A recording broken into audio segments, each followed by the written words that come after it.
Hello everyone, my name is Frederico Machava, and today I would like to talk about the second assignment of statistical machine learning.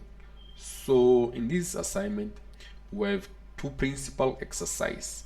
Exercise 1 that focus on gene selection and interpretation in high dimensional data problems, while the second explored the performance of the kNN method in classify handwritten digits from the mindset dataset. Minus dataset is the big dataset that we can find into the R studio that there's many information.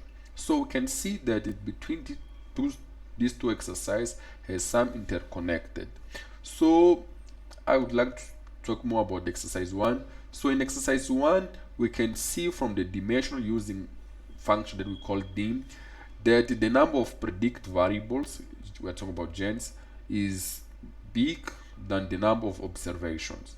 So for this information, we can see that maybe we necessitate techniques to reduce dimensional and identify relevant variables, because maybe it's not all the variable that has more importance.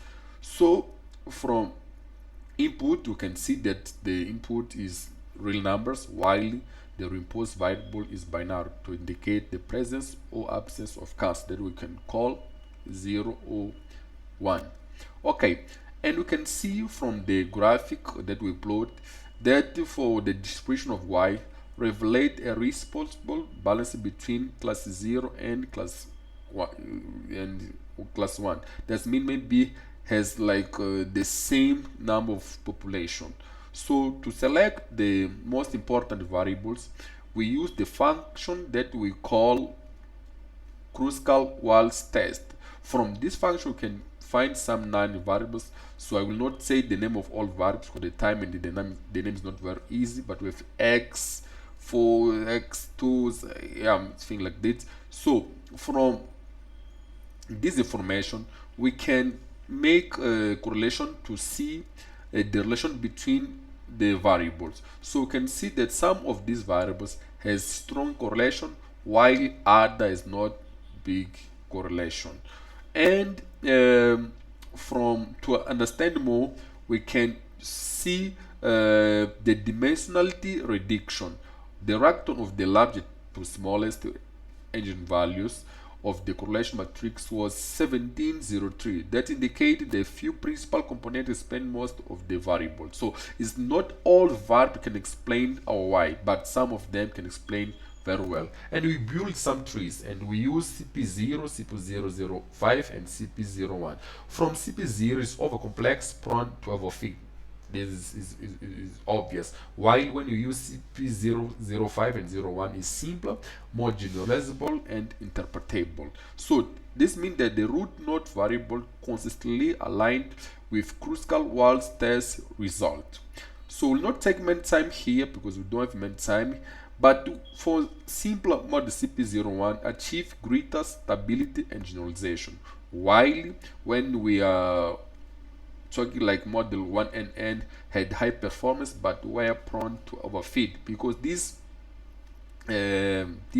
models is more working more with training data set, so it's not good to use from new data test. So for the second exercise, as I said, the mindset is the big data set, so we reduce to perform very well and to avoid the problem with our computer. But we choose the number that continue be good to train our model. So I choose 2500. So with this all trained, we saw that the 1NN model had the lowest average error but higher variability, while a model like 5NN and 7NN were more stable but slightly less accurate. So from the confused matrix, we saw some information that is very important. At some time we have some confusion between 3 and 5, 1 and 7, 4 and 9, and this makes sense because these numbers when you write look like close, look like the same, but with this data we did the main things, and finally we saw that the result is not exactly 7 but look like 7. So we can see that our model with this number 2000, we trained not exactly very well, but has a good performance, and we saw it from our result. So I would like to talk many things about this assignment, but for the time I'll start from here. And thank you. Bye bye.